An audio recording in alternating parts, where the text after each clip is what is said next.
The purpose of the videos is to get you to think. Turn your brains on and think, use logic, use reason, and realize that religion is fake. For this video, I want to speak on a comment that was made under the video I just did about faith without works is fake.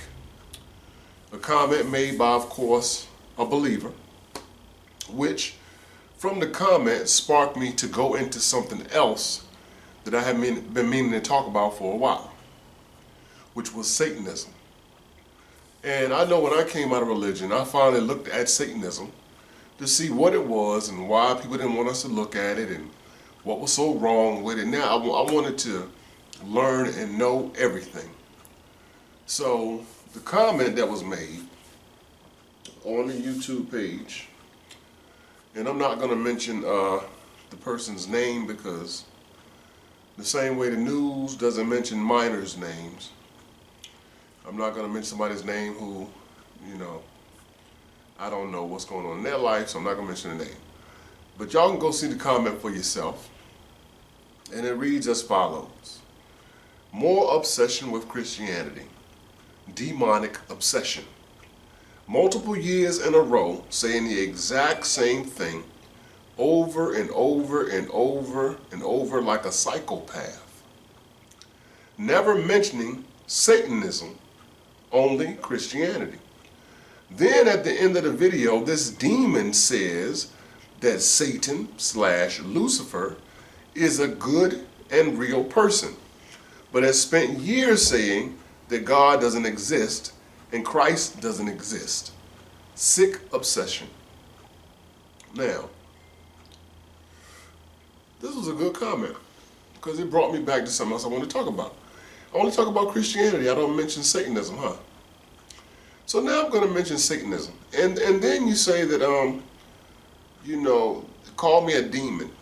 So they're probably Christian. Calls me a demon. It says that Lucifer or Satan/Lucifer is a good and real person. First, I never said Satan or Lucifer was a real person. It would be no different if I was talking about the Hulk. And I'm like, I like the Hulk. I like the way the Hulk smashes. I like the way he tears up things. I like the way Iron Man builds things and fixes things. I like that. I like the way Spider-Man. Doesn't mean they're real. So why in this instance is Satan somehow taken to be real? When if I was talking about the Hulk, Iron Man, or Spider-Man, you wouldn't take it as real. Such as to say also, when you talk about, oh, you quoted the Bible, so that means it's real. Just because you quote something doesn't mean it's real. Because I've said this plenty of time to plenty of people, and they say, I'm going to try, and I'll say, do or do not. There is no try. That's what Yoda said in Star Wars. Does that make Yoda real? No. But what he said was good. And since the Bible stole so much from different cultures to make its book, it stole from the Babylonians and the Egyptians, which was Kemet. It stole from everybody it was in. It stole from Persia. It just stole from everybody. So that y'all stole everything and put it together in one book. Of course you're going to have some good things in there because you stole so much stuff. I will hope you have something good in there, but it doesn't mean that the characters are real. Oh, you said that Jesus said this. You think Jesus is real? No. The same way Uncle Ben said to Peter Parker/Spider-Man that with great powers come great responsibilities. It doesn't mean Uncle Ben is real, doesn't mean Peter Parker or Spider-Man is real, but what he said was good. So you can't say because somebody quoted the Bible, that means the person that said it is real or we believe the Bible is real. Because you can quote anything, doesn't mean it's real, okay? The person also said to someone else in the thread, my comment wasn't about church. It was about you spending year after year obsessing over Christianity like a crazy person. Sitting on the couch and making videos saying the exact same thing day after day, week after week, month after month, year after year. It's weird. What did I say to him? What is church?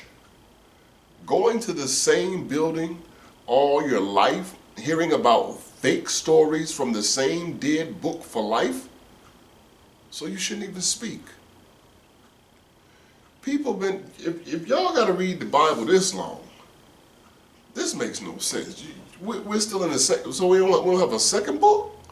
We still in the first book, can't figure out the first book? That's, like I said, it's like being in a book club for life with one book. You never explore another book. You're stuck in one book and can't figure it out because there's no evidence to prove any of it's real. It's all by interpretation. And the characters in the book are not real. So, what is it about? You're going to church every week hearing the same messages from a man who's lying to you about false hope and fake stories, and people come every week and give money. So what are you talking about? I mean, it's kind of ridiculous to even say that. Oh, you sitting on the couch. There's no problem when Oprah was sitting on the couch. There's no problem when Jay Leno was on the couch, Arsenio Hall was on the couch, Jimmy Fallon on the couch, Conan O'Brien on the couch or whatever. There's no problem. So what's wrong with me sitting down? And maybe you haven't seen my videos where I was standing up in my room because I couldn't get the living room at the time. So how about you go check those videos before you talk about me sitting down? And sitting down just happens to be a setting for people that's just more comfortable for them to receive a message. If I look at most videos, people are sitting down. That's what they do. So you go to TBN, they sitting down. So what's the problem with me sitting down? Right, yet again, just another believer hurt because they can't prove they're God. They can't prove the Bible is real. They can't prove anything. That's why they simply believe. When you have no proof of anything, all you can do is believe. Because if you knew, then you wouldn't believe. You would know. You wouldn't have faith. But since you don't know anything and you're guessing in something that's passed on to you from a book you can't prove anything from, no one can prove anything from this book, you believe. So yeah, let's get on to Satanism. What is Satanism? Let's break Satanism down a little bit. When I looked into Satanism, Satanism is not the worship of Satan. That's not what it's about. Even though Christianity, sadly, is the worship of Jesus Christ and a false god. Sadly, they don't exist, yet they worship them. Satanism is not about worshiping a false Satan. It's no different than if you're kind of playing games on. They're playing games with you because you're silly enough to believe that Jesus is real. So since you believe Jesus is real, we're gonna go ahead and say, yeah, we are Satanists, just to mess with you. That's all it's about. And so Christians to this day shy from Satanism. They don't even know what it's about because of the stigmatism they've learned from church. Just hearing it. Once they hear the name Satan, oh, you don't even know what Satan is. Satan is not even a name. It's a title. Nowhere in the Bible is the so-called devil given an actual name. This is an enemy that's never given a name. He's called the devil or the wicked one or the liar from the beginning, that great serpent, right? But what's his name? Oh, his name is Lucifer. And that's not true because that's a misinterpretation. So it never says Lucifer. When you read your other texts, other than the King James, who translated their stuff from the Latin that was mistranslated from the Greeks and stuff, all of the Greek language, they just never corrected it because the Lucifer story had taken on such a tradition that they ran with it. Even though that whole chapter where Lucifer is mentioned, it's talking about the king of Babylon, a man, and not even some angel that fell. You can check it out for yourself. Nowhere does it talk about some celestial being that fell. Lucifer is not his name, and devil is not a name, and Satan is not a name. So this imaginary character, Satan, doesn't even have a name. All right, I was having technical difficulties. I guess God don't want me exposing him. That's what that is. So anyway, let's get to Satanism. So Satanism, yet again, as I've said before, is those people saying, since you want to believe in fake Jesus, we'll just say we believe in the fake Satan. That's all it is. It's not that they worship Satan and they're doing things and whatever. But like anything else, you're going to have two sides of anything. Because you can't say, like, all Christians play with snakes. You have the snake handling churches that go off that scripture that says, in Mark about if a serpent bites you, I think it was Mark, and whatever. If a serpent bites you, it shall not harm you. So you have churches that play with snakes. Do all churches play with snakes based on that scripture? No. You have some churches that just go too far based on the scripture. Some churches, women can't get their hair done. They got to have their head covered. They got to wear long dresses. Can't have on makeup. Got to dress like a mannequin, in the store or something. A mannequin ain't been touched. They have to do that based on the religion. Can you say everybody does that? No. So the same way you have these things in Christianity, not everybody speaks in tongues. Some believe you have to speak in tongues. Some don't. Some churches do all the Holy Ghost dances and all that jumping and shouting. Some don't. It's the same thing. You're going to have people that break stuff up, so you're going to have some people who take it too far and might want to do some blood sacrifices and all that to a Satan that doesn't exist.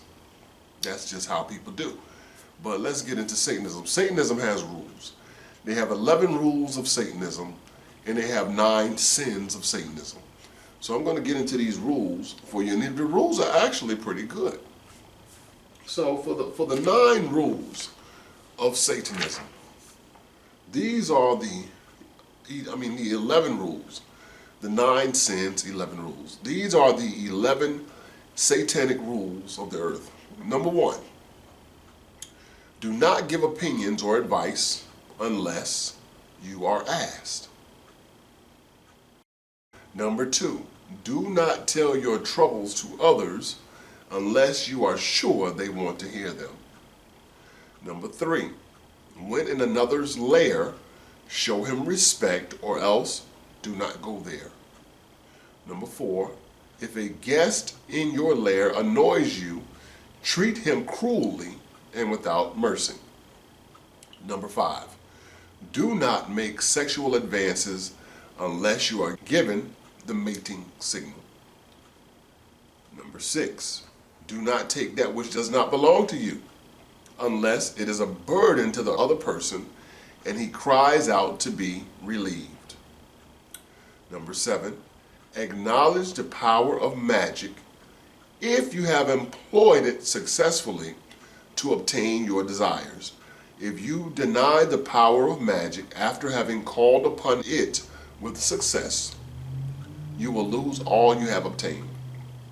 Number 8, do not complain about anything to which you need not subject yourself.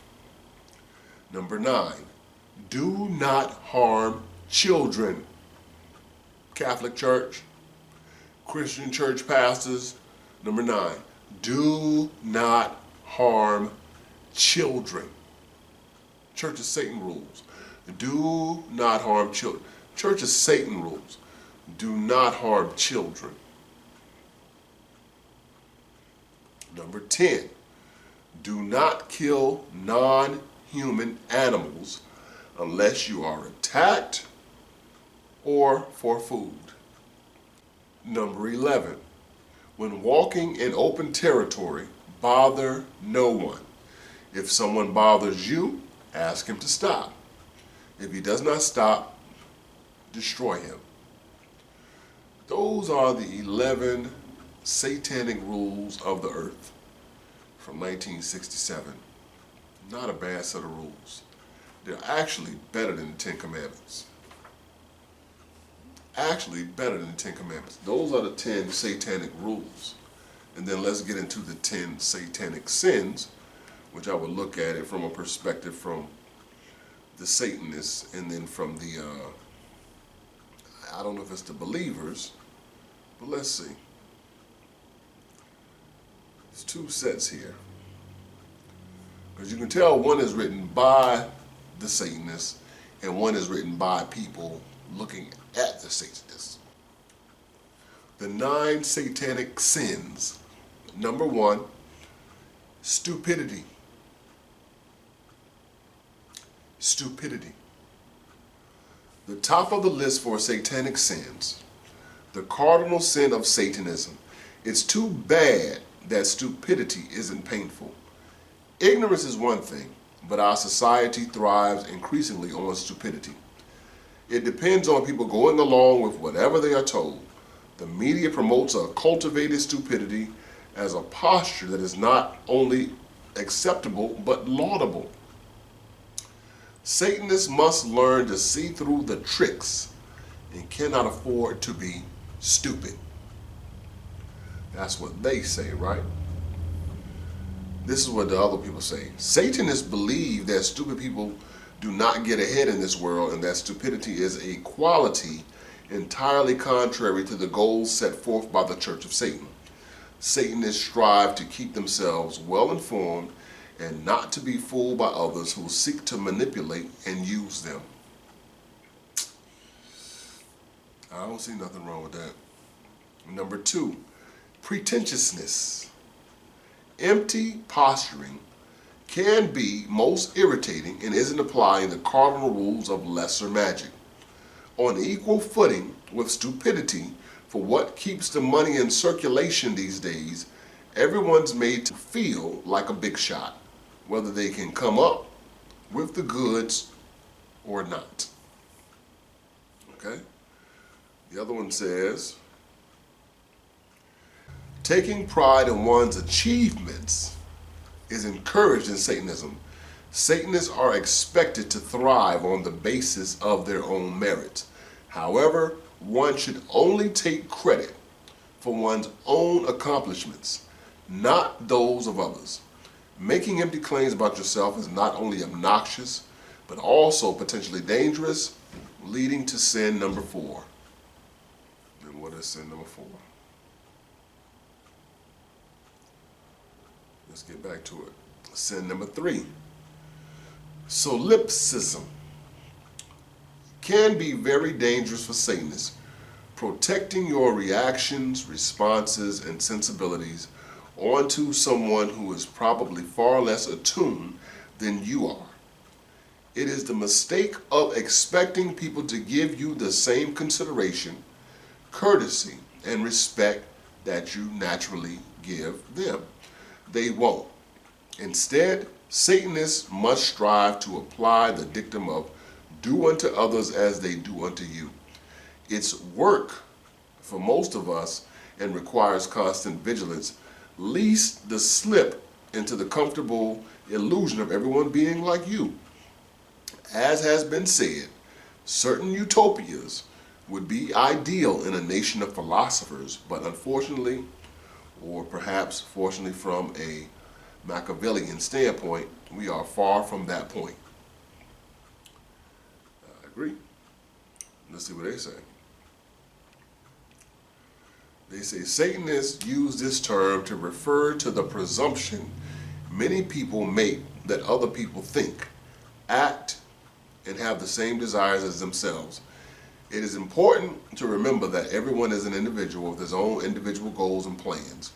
Contrary to the Christian rule, or Christian golden rule, that suggests we treat others as we want them to treat us, the Church of Satan teaches that you should treat people as they treat you. Satanists believe you should always deal with the reality of the situation rather than the expectations. Okay, let's continue. Number 4, self-deceit. It's in the 9 satanic statements, but deserves to be repeated here. Another cardinal sin. We must not pay homage to any of the sacred cows presented to us, including the roles we are expected to play ourselves. The only time self-deceit should be entered into is when it's for fun and with awareness. But then it's not self-deceit. They say, Satanists deal with the world as it is. Convincing yourself of untruths because they are more comfortable is no less problematic than letting someone else deceive you. Self-deceit is allowed, however, in the context of entertainment and play when it is entered into with awareness. Isn't that funny? It says convincing yourself of untruths because they are more comfortable is no less problematic than letting someone else deceive you. The Satanic Rules are so looking better than the Bible, in my opinion. Okay? Number five. Watch this. Number 5. Herd conformity. Herd conformity. That's obvious from a satanic stance. It's all right to conform to a person's wishes if it ultimately benefits you, but only fools follow along with the herd, letting an impersonable entity dictate to you. The key is to choose a master wisely instead of being enslaved by the whims of many. The other says, Satanism exalts the power of the individual. Western culture encourages people to go with the flow and to believe and do things simply because the wider community is doing such. Satanists attempt to avoid such behavior, following the wishes of the larger group only if it makes logical sense and suits one's own needs. It seems like it's more beneficial to be a Satanist than a Christian. Number 6, lack of perspective. Again, this can lead to a lot of pain for a Satanist. You must never lose sight of who and what you are and what threat you can be by your very existence. We are making history right now, every day. Always keep the wider historical and social picture in mind. That is an important key to both lesser and greater magic. See the patterns and fit things together as you want the pieces to fall in place. Do not be swayed by herd constraints. Know that you are working on another level entirely from the rest of the world.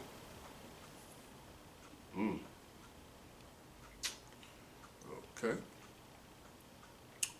The other says, remain aware of both the big and small pictures, never sacrificing one for the other. Remember your own important place in things and don't be overwhelmed with the viewpoints of the herd. On the flip side, we do live in a world larger than ourselves. Always keep an eye on the big picture and how you fit yourself into it. Satanists believe they are working on a different level than the rest of the world and that this must not be forgotten.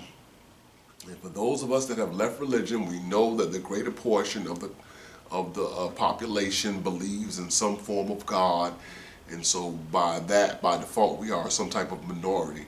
But we don't have to conform to the herd, and we don't have to forget whatever. You get in where you fit in. Sometimes we can't always speak our viewpoints at first. Do what you got to do, get in where you fit in. And when you fit in, then later people might understand where you are, but don't lead with the realism. And when I say realism, they call it atheism, but it's realism. Because we're real and we don't believe things we don't see, can't smell, taste, touch, and it's hearsay when we heard it from somebody else. If the entity hasn't spoken directly to us, then it's hearsay. And if he can speak something directly to me, he can say the same thing to somebody else. Let's continue before I get the preaching. All right. Number 7, forgetfulness of past orthodoxies. Be aware that this is one of the keys to brainwashing people into accepting something new and different, when in reality, it's something that was once widely accepted but is now presented in a new package. Christianity. We are expected to rave about the genius of the Creator and forget the original. This makes for a disposable society. The other reads as follows. Society is constantly taking old ideas and repackaging them as new. original ideas.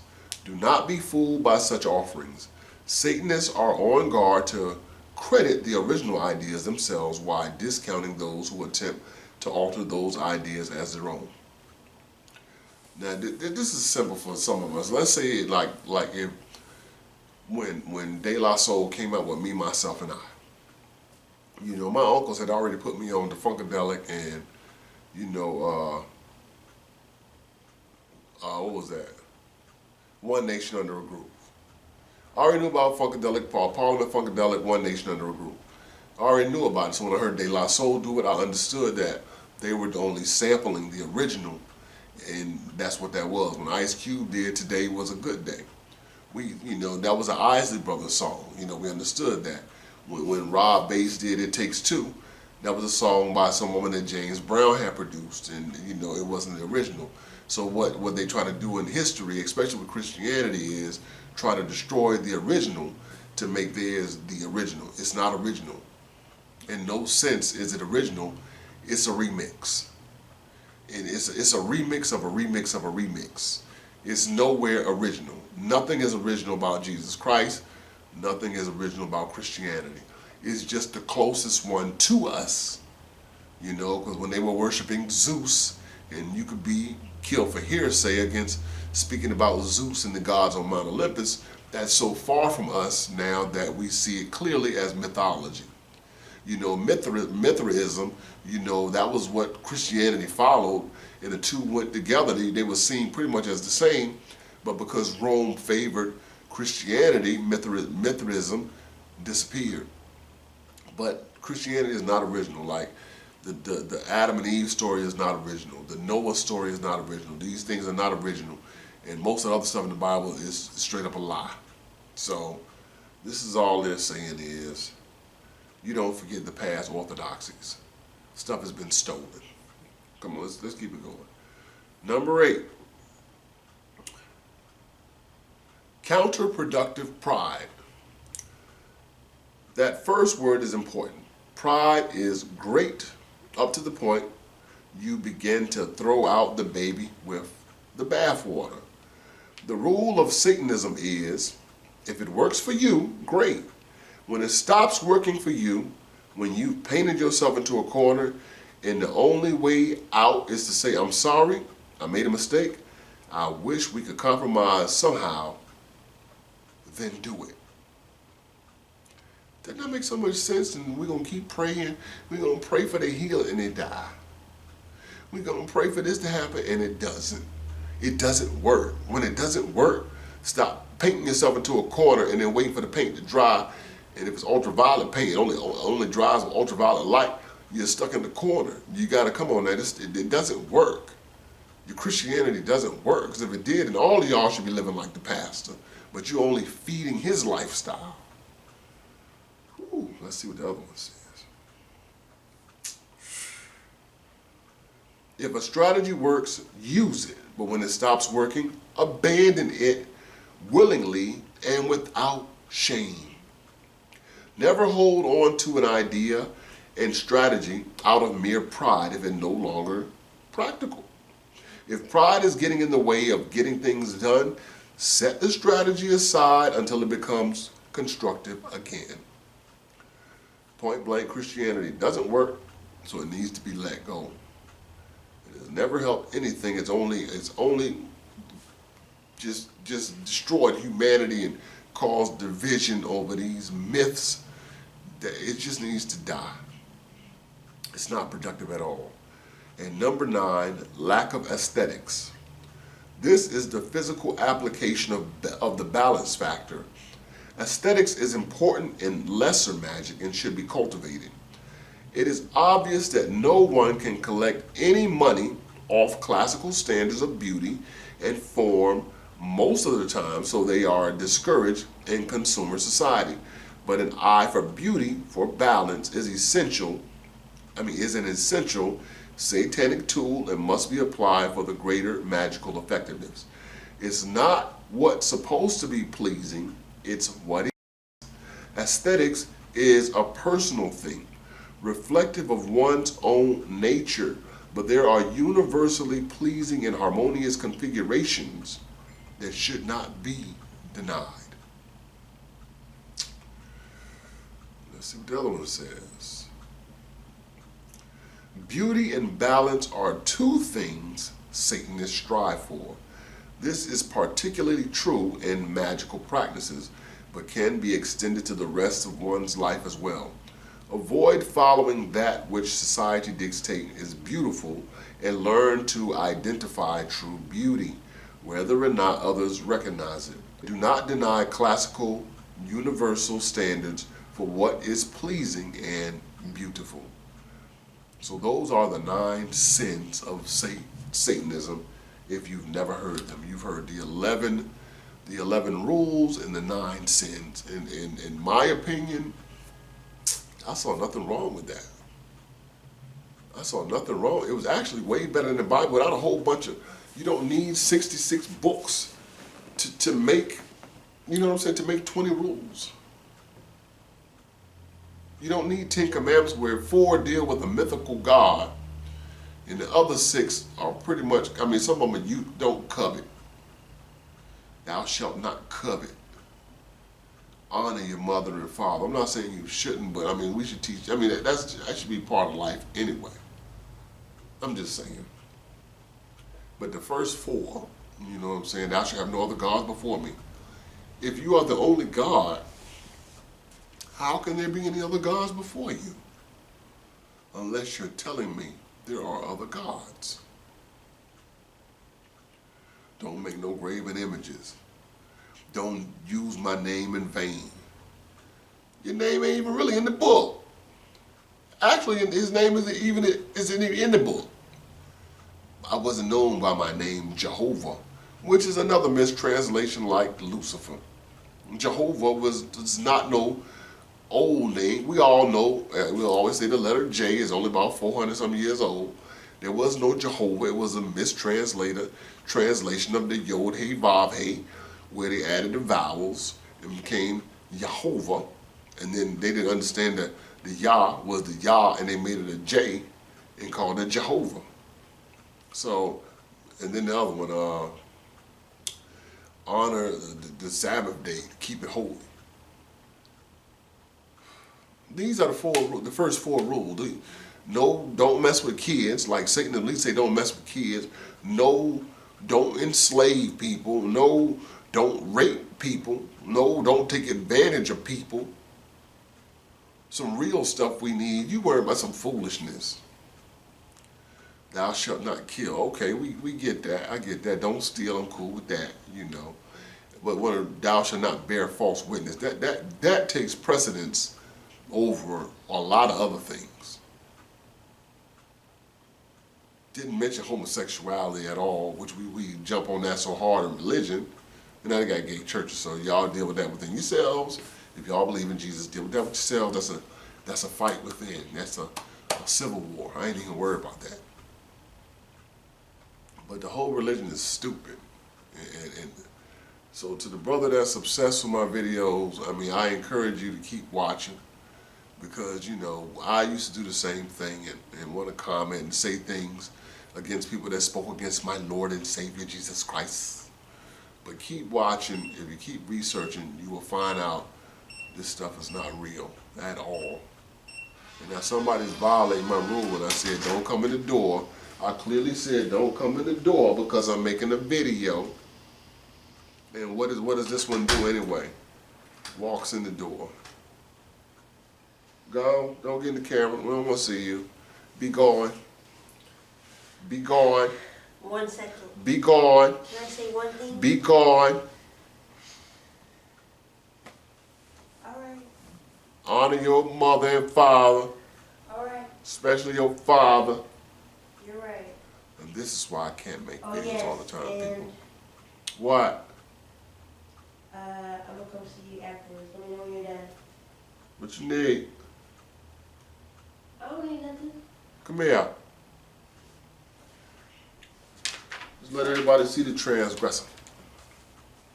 Dad, I don't want to be in it. Come here. No, come here. Now you want to be here? Come here. I don't. Come here. Dad. I'm commanding you right now to come here. in the name of me. No, come here. How many bugs in here? Come on, sit down. Oh man, I can't. Get over here. Dad really like that. Oh, you killing my tape. Now come on. Come I look on. a mess. You always look a mess. Now come on. Hold on, let me put my hair down. Let me put my hair down. All out in public looking like this. Then you say get on the camera. I was Now at all my of a sudden, mother's oh, I house. look like this. You was My looking mother like can that see all like out there. Come on over here, man. They ain't staying you. What's up? Come on, sit right here. This is my youngest daughter, Kerrigan. Hi. After I said don't come in when I'm making a video, she did it anyway. Hold your head up. I did. Get your posture straight. Straighten your back up. Looking all inferior. So this is my youngest daughter, Kerrigan. All right. Well, fortunately, I was at the end of the video anyway. So I want to thank everybody for watching. Y'all share the video, subscribe, share them, subscribe. Y'all do that. I'm out. Peace.